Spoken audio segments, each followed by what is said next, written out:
Hey, what's up, y'all? It's Kai with KBG Welding. We're here at Fab Tech, and I've got Jason with us with Art Junkies podcast, and he's going to be just sharing. He stopped by.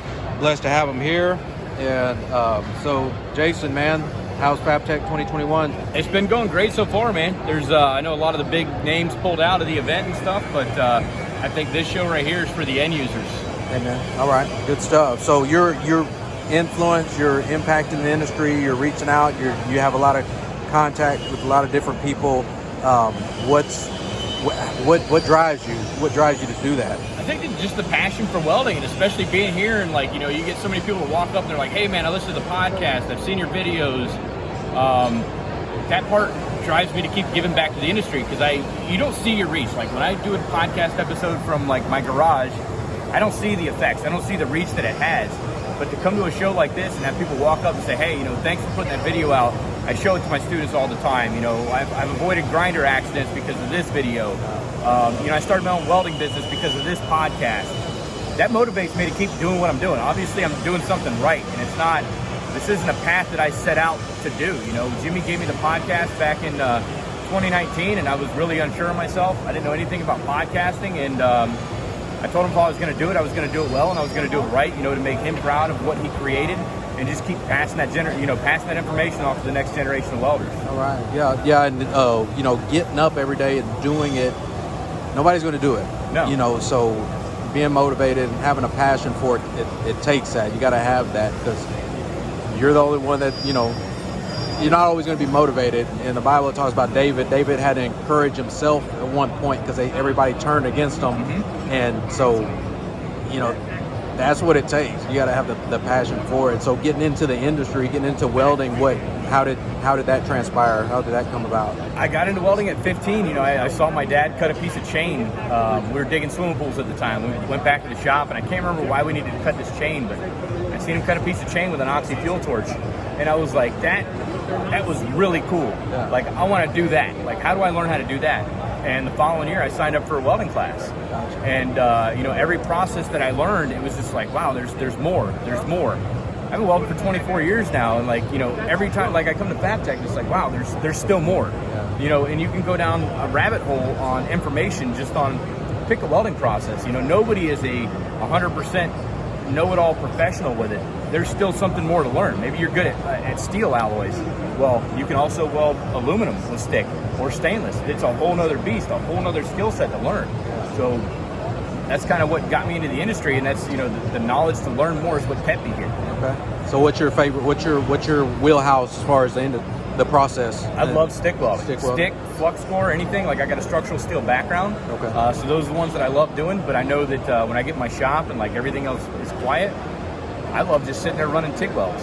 You know, when the time permits to get in there and do it, because that's a process that I'm not overly great at, and it's something that, you know, I continuously challenge myself with. Okay. But I like all the processes. Okay. So, and you know, as far as the equipment, you know, it's not necessarily a who's better, but what line do you, because you know, it's a Ford and Chevy thing. Yeah. Raised on, you know, was your family Chevy or your family Ford? That's usually how it transpires. Not, you know, and then it can turn into, yeah, mine's better. That right. But as far as if we're talking like machining, what big type manufacturers and stuff, I prefer Lincoln. Like, if I'm going to be out in the field, you know, I want a Lincoln Ranger. If I'm going to be in the classroom teaching, we got a bunch of new 300Cs in, and I love those machines because I can teach every single process on one platform without having to, you know, go get a bunch of whole other stuff and bring a whole other machine out. You know, I can just set what I want, change the gas composition, swap out a torch for a MIG gun, and, you know, whatever the case may be, everything's right there on one platform. I think that's super simple. It's lightweight, it's portable, and it's easy to use, easy to operate. If we're talking like shop use and everything, can't beat my Everlast. Like, I got a 255 EXT, and I love that thing. Most of the work that I do at my house is all like really small gauge TIG welding for restaurant work. I love that machine. It's been great to me. I sold my Lincoln 200 square wave. My 255 just welds better. Yeah. You know, so I swapped it out. You know, it all depends on your budget, what your goals are, what you want to do with the machine, whether you're going to be in the shop or the field. And you know, it's going to be different based on the user. Okay. Okay. Do you do mostly you? Is it just you, or what type of? Just me. Like I just I teach full time for Valencia College in Kissimmee, Florida. I run the podcast on the side, but I also pick up small jobs. Once somebody finds out you're a welder, they're like, hey, can you fix this for me? Can you make this for me? So no doubt. I'm working with a guy right now, another small business in the town where I'm at, and he needs gym equipment built because he's a personal trainer. So I started building, some small scale gym equipment for him, and I use my Everlast 200E, the Cyclone 200E, and that little bugger. I mean, it does great. I unplug the dryer, plug the machine in.